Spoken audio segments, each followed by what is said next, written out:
Yeah, hi Candace. Hi, Ted. How are you? Good, how are you? Doing well, thanks. Thank you very much for joining me this morning. Happy to be here. Can you tell us about the recent survey conducted by the National Endowment for Financial Education? Yeah, we just completed a national survey that looked at employee satisfaction. These are people who are employed at the moment. And we were surprised by a couple of numbers that came out of it. One is that over half of the respondents said that they were not currently fully thrilled with their employment and that there were issues that they didn't like. And then in many cases, they were not looking for new jobs because of the weakness in the economy, and they just didn't think it was a good time. And further to that, we found that 1 out of 5 people told us that as soon as the economy improved, they fully expected to actively engage in an outside job search. And one of the biggest reasons for this concern is the cut in benefits that they've experienced over the last couple of years during the recession. Actually, 4 out of 10 reported that there had been noticeable cuts in their benefits packages. Do you have any tips for making ends meet on a salary that's suffered?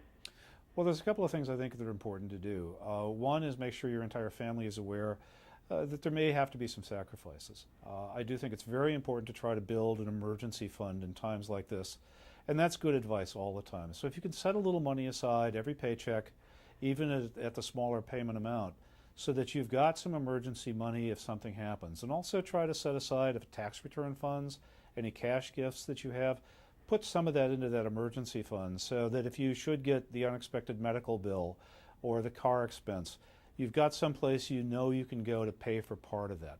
It's a really important part of security going forward. And how can we save money on health care costs? Well, I think first of all, understand what benefits you do have. And because even if the program has been cut by your employer, understand what you're eligible for and also what your children might be eligible for. One of the changes in the plan recently is that adult children out to 26 can actually be covered.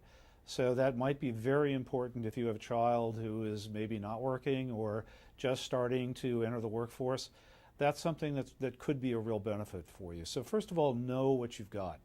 And then second, build that emergency fund so that if you should get that unexpected expense, you have some cash available to do it. I can't emphasize that enough. And how can we maximize retirement savings? Well, even if your company's cut back on their retirement plan, continue to invest in a 401k. Even if you're the only one putting money into it, you do get a tax benefit from it, and that money builds over time. So I wouldn't ignore that. If at all possible, continue to make that contribution. And there's a couple of key things to remember here. One is that it does build over time, and when you're ready to retire, it's nice to have that money available. And many companies that have cut their plans and cut their contribution have actually come back and reinstated those. About a quarter of them have since the recession.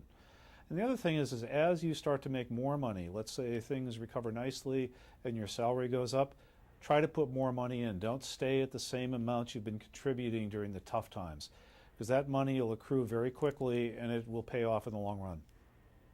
And what can people do to keep themselves indispensable on the job? I think the first thing that really could help you is taking a survey of your own skills.